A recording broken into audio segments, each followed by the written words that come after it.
Hello students, my self Ashish Dwivedi, maths teacher. आज मैं आपको क्लास 11 से क्वाड्रेटिक इक्वेशन डिस्कस करूंगा। क्वाड्रेटिक इक्वेशन हम लोग क्लास 10th में भी पढ़ चुके होते हैं, जहां पर हमें सिर्फ इतना बताया जाता है कि क्वाड्रेटिक इक्वेशन का मीनिंग क्या है, क्वाड्रेटिक इक्वेशंस के रूट्स क्या होते हैं और रूट्स के बीच के कुछ रिलेशंस बताए जाते हैं, जैसे कि sum of root, product of root. वहां पर हमें नेचर ऑफ रूट के बारे में एक इनकम्प्लीट या एक लिमिटेड इंफॉर्मेशन ही दी जाती है, जिसमें हम लोग को सिर्फ ये बताया जाता है कि किसी भी क्वाड्रेटिक इक्वेशन के रूट रियल कब होंगे, रियल होंगे तो इक्वल कब होंगे या इक्वल कब नहीं होंगे, और किसी भी क्वाड्रेटिक इक्वेशन के रूट इमेजिनरी कब होंगे। ये सारी की सारी बातें मेनली एक फैक्टर पर डिपेंड करती हैं, जिसको हम बोलते हैं डिस्क्रिमिनेंट ऑफ क्वाड्रेटिक इक्वेशन। आज के लेक्चर में हम लोग नेचर ऑफ रूट्स की कंप्लीट इंफॉर्मेशन के बारे में समझने की कोशिश करेंगे। ओके, यहां पर हम लोग ने एक quadratic equation ax square plus bx plus c equal to 0 already लिख रखी है। हम जानते हैं कि ये क्वाड्रेटिक इक्वेशन जहां पर a b c real constant हैं, रियल कोफिशिएंट्स हैं, प्रोवाइडेड a की वैल्यू नॉन जीरो होनी चाहिए। क्योंकि बच्चों अगर a जीरो हो गया तो ये इक्वेशन क्वाड्रेटिक ना होकर लीनियर इक्वेशन में कन्वर्ट हो जाएगी, और तब इस इक्वेशन के दो रूट की बजाय सिर्फ और सिर्फ एक रूट ही पॉसिबल होगा। उसके बाद हम लोग ये भी जानते हैं कि इस इक्वेशन के रूट कैसे लिखे जाएंगे। एक रूट अल्फा और दूसरा रूट बीटा मानने पर हमने अल्फा को लिख लिया है minus B plus square root D upon 2a, और बीटा को लिख लिया है minus B minus square root D upon 2a। ठीक है, ये रूट्स की जो वैल्यू निकालते हैं, इस मेथड को हम लोग ने पिछली क्लास में समझ लिया है। इसको श्रीधराचार्य मेथड भी बोलते हैं। और इन दो रूट का सम अगर हम लोग अल्फा प्लस बीटा देखें तो कितना आ जाएगा। This is minus B upon A, where B is the coefficient of X and A is the coefficient of leading term, that is X square. उसके बाद हम लोग बात करते हैं प्रोडक्ट ऑफ रूट पर। प्रोडक्ट ऑफ रूट यानी कि अल्फा इंटू बीटा। डी की value B square minus 4ac रखने पर ये प्रोडक्ट आफ्टर सिंप्लीफिकेशन निकल कर आता है c upon a। D quadratic equation की एनालिसिस में एक बहुत इंपॉर्टेंट रोल प्ले करता है। इसको हम बोलते हैं discriminant of quadratic equation. Mainly discriminant of quadratic equation से हम लोग प्रिडिक्ट करते हैं नेचर ऑफ रूट। एक बात यहां पर मैं आपको और बोलना चाहूंगा, शायद अभी आपको ये चीज मालूम ना हो, ये बात पता ना हो। Let us consider an equation X square plus 4 equal to 0। अब हम लोग को इस इक्वेशन को सेटिस्फाई करने वाली वैल्यूज निकालनी है, यानी कि हमें पता करना है कि इस इक्वेशन का सॉल्यूशन क्या होगा। देखो बच्चों, अगर हम x की कोई भी रियल वैल्यू यहां पर रखें, रियल वैल्यूज का मतलब all possible negative numbers, zero and all possible positive numbers, इनका जो कंप्लीट सेट है इसको हम बोलते हैं सेट ऑफ रियल नंबर्स। तो X square plus 4 equal to 0 में हम लोग ने प्लस 4 को इस तरह से लिख लिया, माइनस ऑफ माइनस 4। ठीक, सिंपल लॉजिक है, इसमें कोई भी प्रॉब्लम नहीं है। फिर माइनस 1 को ध्यान से देखिए, माइनस 1 को यहां लिख दिया गया आई स्क्वायर। ठीक है, आई के बारे में अभी मैं बोलता हूं। माइनस 1 को आई स्क्वायर लिखने के बाद this equation turns to X square minus 4i square. अब यहां से simply we can write X square minus 2i का स्क्वायर, और इस इक्वेशन के फैक्टर करने के बाद x की जो दो वैल्यूज निकल कर आई वो बोली गई माइनस 2i और प्लस 2i। अब इस i के बारे में समझते हैं। i डिफाइंड किया गया है स्क्वायर रूट ऑफ माइनस 1।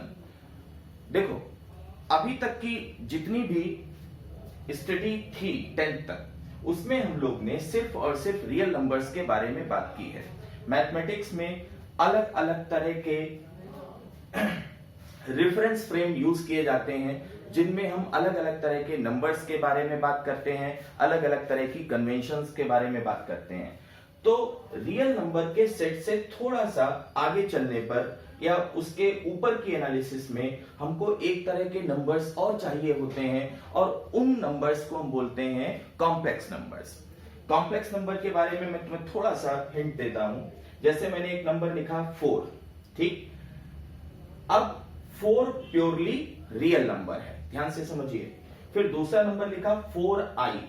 अगर i के साथ कोई रियल नंबर एसोसिएटेड है तो ये नंबर प्योरली इमेजिनरी नंबर है, ठीक है। अब हम एक नए रेफरेंस फ्रेम में जा रहे हैं जिसको बोलते हैं कॉम्प्लेक्स नंबर, और यहां पर 4i प्योरली इमेजिनरी नंबर है। फिर एक नंबर लिखा है z को लिखा है 4 + 4i। 4 purely real, 4i purely imaginary, और जो इनका कॉम्बिनेशन निकल कर आया उसको हम बोलते हैं कॉम्प्लेक्स नंबर, ठीक है। कॉम्प्लेक्स नंबर रियल भी हो सकता है, इमेजिनरी भी हो सकता है, और ये भी हो सकता है कि उसके दोनों पार्ट, रियल पार्ट और इमेजिनरी पार्ट कैसे हो, नॉन जीरो हो। तो ध्यान से समझ लीजिए, x² + 4 इस इक्वेशन का सॉल्यूशन रियल नंबर के सेट में पॉसिबल नहीं है। तो हम लोग को एक अलग तरह के नंबर्स डिफाइन करने पड़े जिनको हम बोलते हैं कॉम्प्लेक्स नंबर्स, ठीक है। तो x की जो वैल्यू है वो निकल कर आई -2i और +2i। अब हम लोग बात करते हैं d की। देखो d में भी वही प्रॉब्लम है। अगर हम इस इक्वेशन को थोड़ा सा और ढंग से एनालाइज करें तो x² की वैल्यू लिखी जाएगी -4। तो x की वैल्यू आप लिखोगे ±√-4, है ना।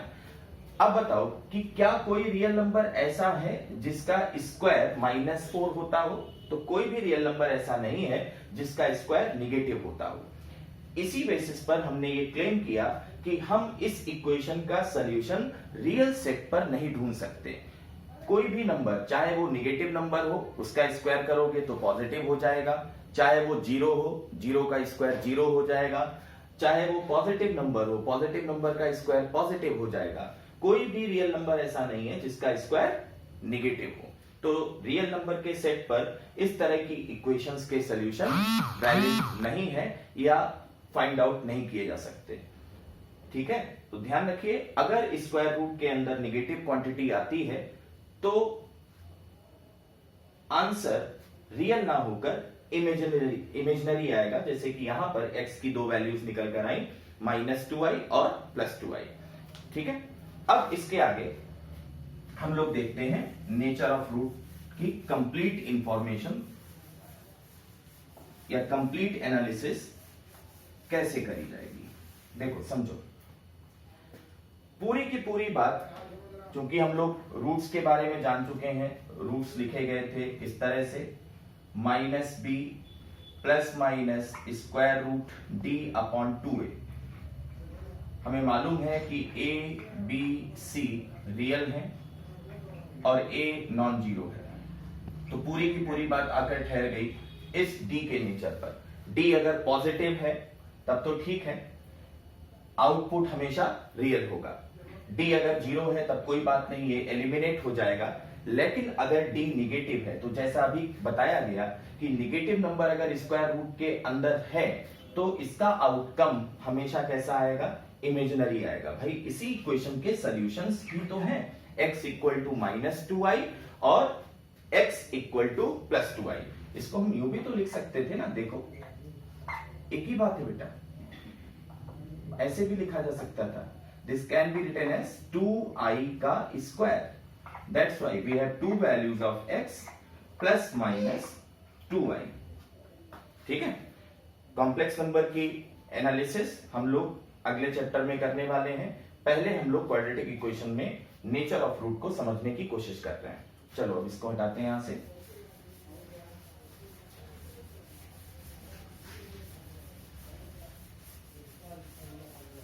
ध्यान से देखें तो d जो है यानी डिस्क्रिमिनेंट ऑफ क्वाड्रेटिक इक्वेशन, यहां पर ध्यान दीजिए ये रूट्स लिखे हुए हैं। डी के बारे में कोई भी नंबर अगर मैं आपसे पूछूं, डी ऑब्वियसली एक नंबर है जिस पर स्क्वायर रूट ऑपरेट किया गया है, तो दो कंडीशंस में हम उस नंबर को लिख सकते हैं, इधर दिस इज इक्वल टू 0 और this is equal to non zero. मतलब डी की जो वैल्यू आएगी वो या तो 0 होगी या फिर नॉन जीरो वैल्यू। अब आप खुद से एक एक करके चीजें समझिए। अगर डी 0 हुआ तो यहां पर डी 0 रखो।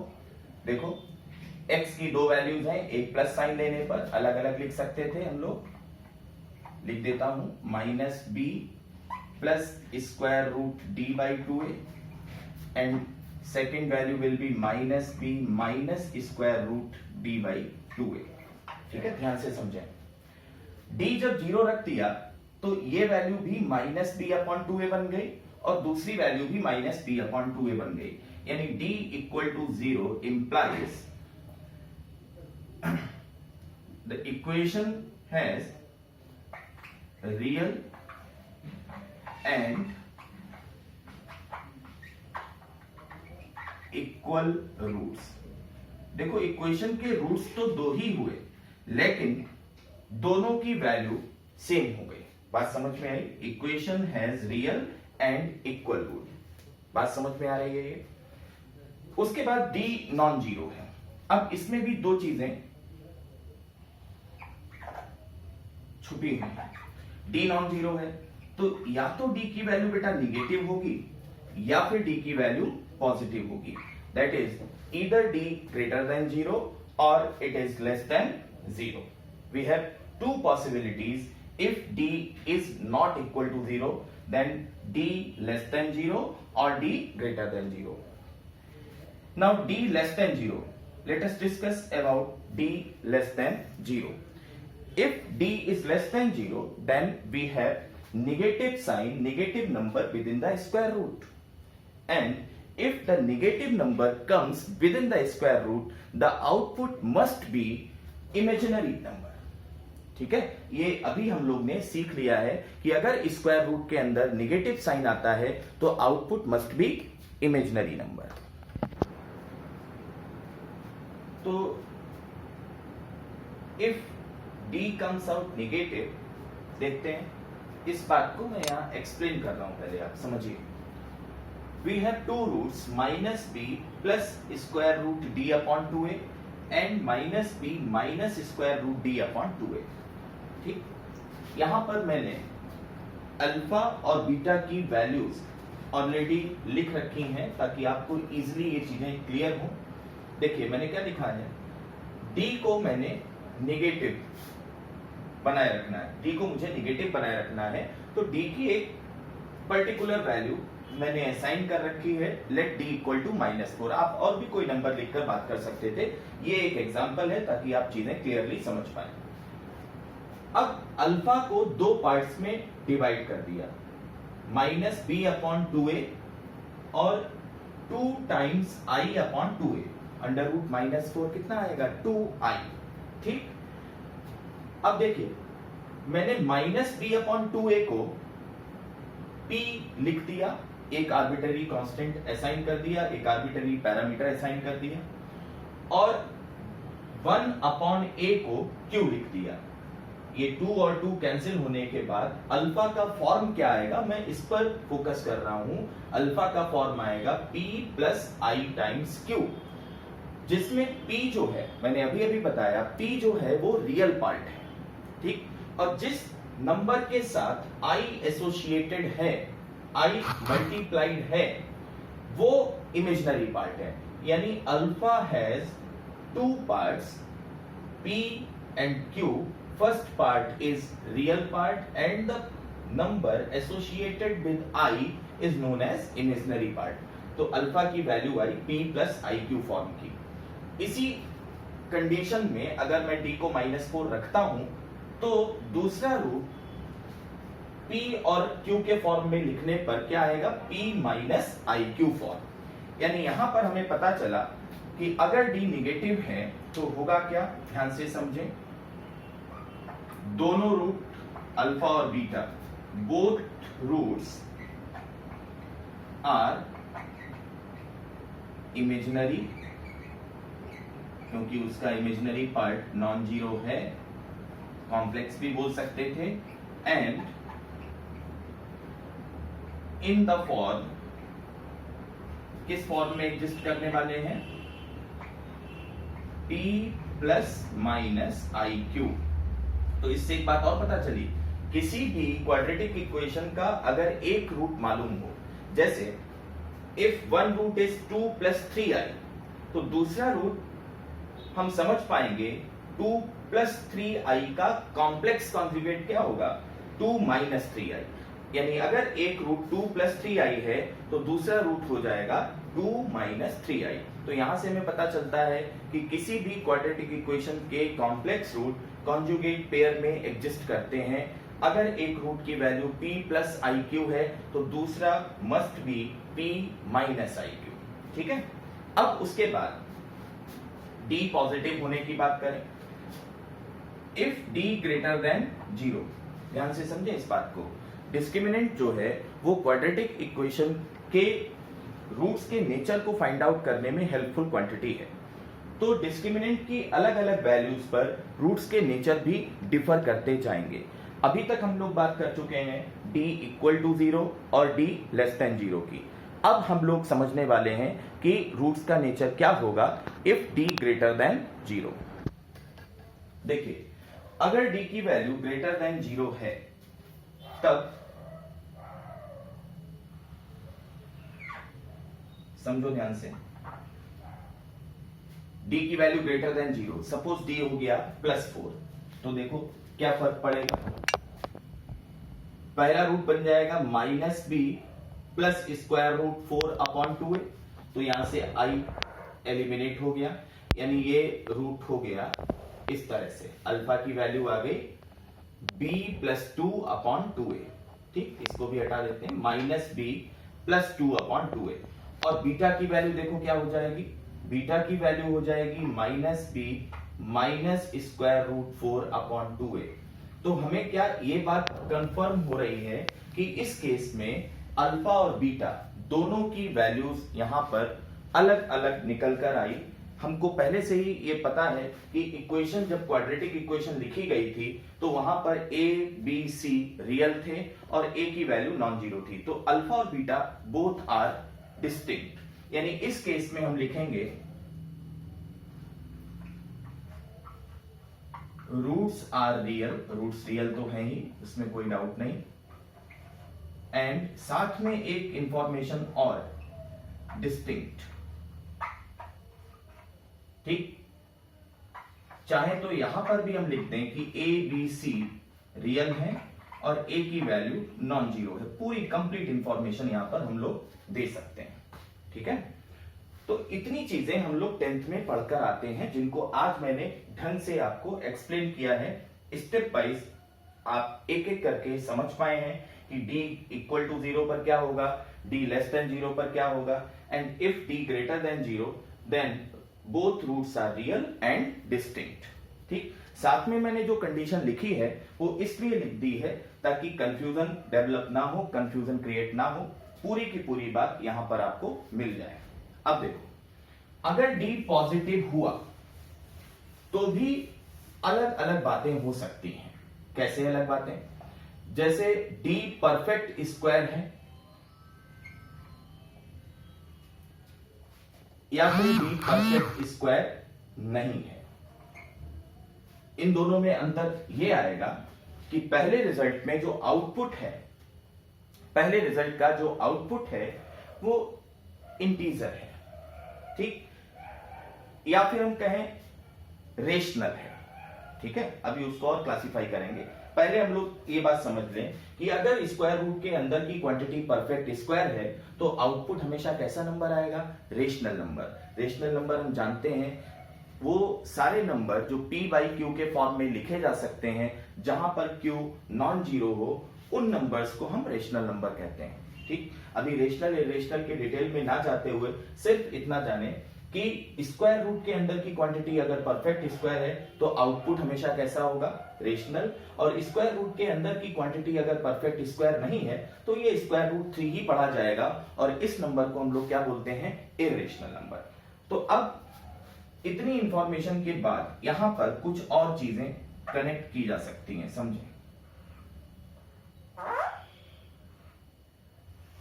डी पॉजिटिव तो है, ठीक, ये तो है ही, लेकिन उसके बाद देखो और क्या लिख सकते हो, अगर डी परफेक्ट स्क्वायर हो, डी परफेक्ट स्क्वायर हो, ए बी सी रेशनल, ठीक है, क्यू का मतलब होता है सेट ऑफ रेशनल नंबर्स, ठीक है। तो रियल है, रियल में से एक पार्ट निकाल लिया हमने कि अगर ए बी सी रेशनल हो और डी परफेक्ट स्क्वायर हो तो रूट्स के बारे में हम क्या प्रिडिक्ट करेंगे। इस केस में रूट्स आर रेशनल। देखो ऊपर जो लिखी बातें हैं वो तो बनी ही रही, मतलब अब अगर रूट रेशनल है तो इसका मतलब ये नहीं कि वो इक्वल हो गए, रूट रेशनल है तो वो डिस्टिंक्ट हैं, ठीक है। All rational numbers are real numbers, ठीक है।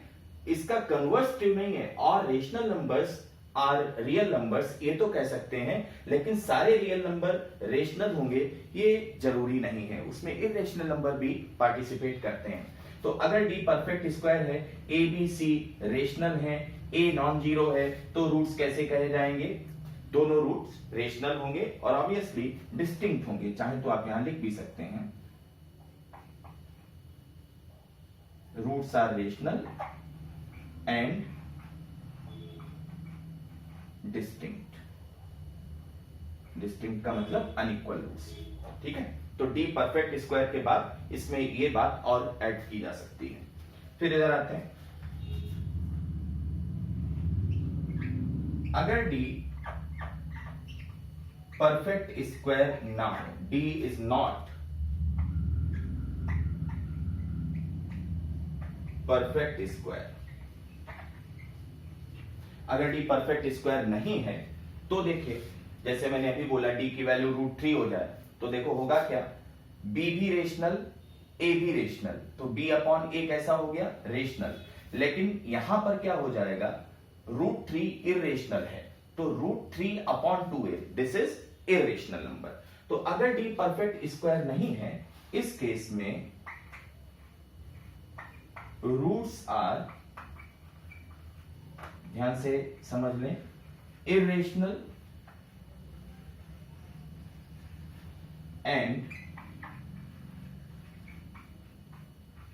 Exist as p plus minus √q, ठीक है।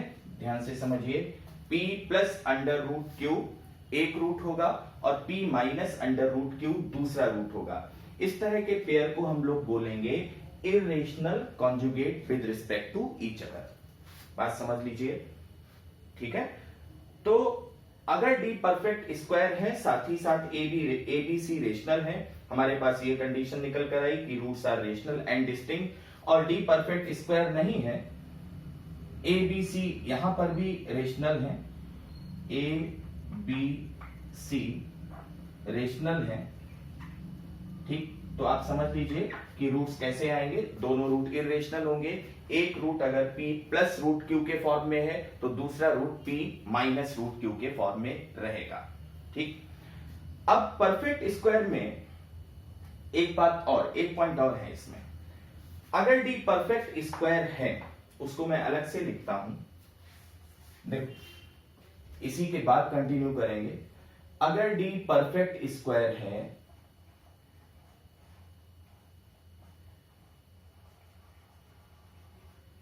साथ में कंडीशन दी है ए बी सी इंटीजर्स है, प्रोवाइडेड ए की वैल्यू 1 है, तो आपको मालूम है कि रूट्स के बारे में आप किस हद तक प्रिडिक्ट कर सकते हो। आप यहां पर ये जान लो कि अगर डी परफेक्ट स्क्वायर है, ए बी सी इंटीजर्स हैं और a की वैल्यू 1 है, तो आप कहेंगे कि रूट्स इस केस में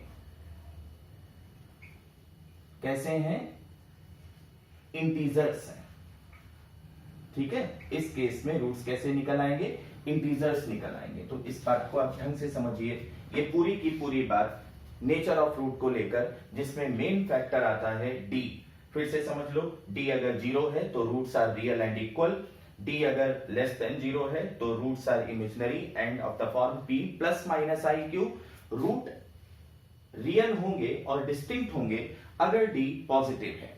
उसके बाद भी हम कह सकते थे कि रूट रेशनल होंगे अगर डी परफेक्ट स्क्वायर है, साथ ही साथ A B C rational number हो। हाँ, ए नॉन जीरो है वो मैं यहां से लिखता चला आ रहा हूं, वो तो साथ में रहेगा ही रहेगा, चाहे तो आप यहां फिर से लिख दें, लेकिन बार बार लिखने से कोई फायदा नहीं। तो आप ये जान लें कि ए पूरी की पूरी क्वाड्रेटिक की एनालिसिस में नॉन जीरो ही बोला जाएगा। ठीक, इस पार्ट को फिर से समझ लीजिए। इसके बाद आएगा परफेक्ट स्क्वायर होने के साथ रेशनल। अब रेशनल नंबर दो तरह के होते हैं ना, सारे इंटीजर्स भी रेशनल हैं और ऐसे नंबर्स जो p अपॉन q के फॉर्म में लिखे जाएं, जहां p और q इंटीजर्स हों, उनके बीच कोई कॉमन फैक्टर ना हो, वो सारे नंबर्स भी कैसे हैं, रेशनल हैं। तो यहां पर मैंने रेशनल नंबर से अगर इंटीजर्स को अलग कर दिया और a को 1 रख दिया, मैंने कहा कि रेशनल होने के साथ साथ वो इंटीजर्स भी हैं और a 1 है, तो पता है एक इंपॉर्टेंट बात यहां पर समझ में आ रही है कि अगर इतना बता ले गए तो रूट्स के बारे में प्रिडिक्ट कर पाओगे कि इस केस में रूट कैसे होंगे, इंटीजर्स होंगे। तो आज के टॉपिक में हम लोग ने क्लास 11 से रिलेटेड क्वाड्रेटिक इक्वेशन का एक इंपॉर्टेंट सेगमेंट डिस्कस किया है, जिसको हम नेचर ऑफ रूट से पहचानेंगे। ठीक है, नेचर ऑफ रूट पहचानने के लिए डी को समझना, डी को जानना बहुत जरूरी है। आज की क्लास में इतनी ही चीजों को हम लोग कर रहे हैं।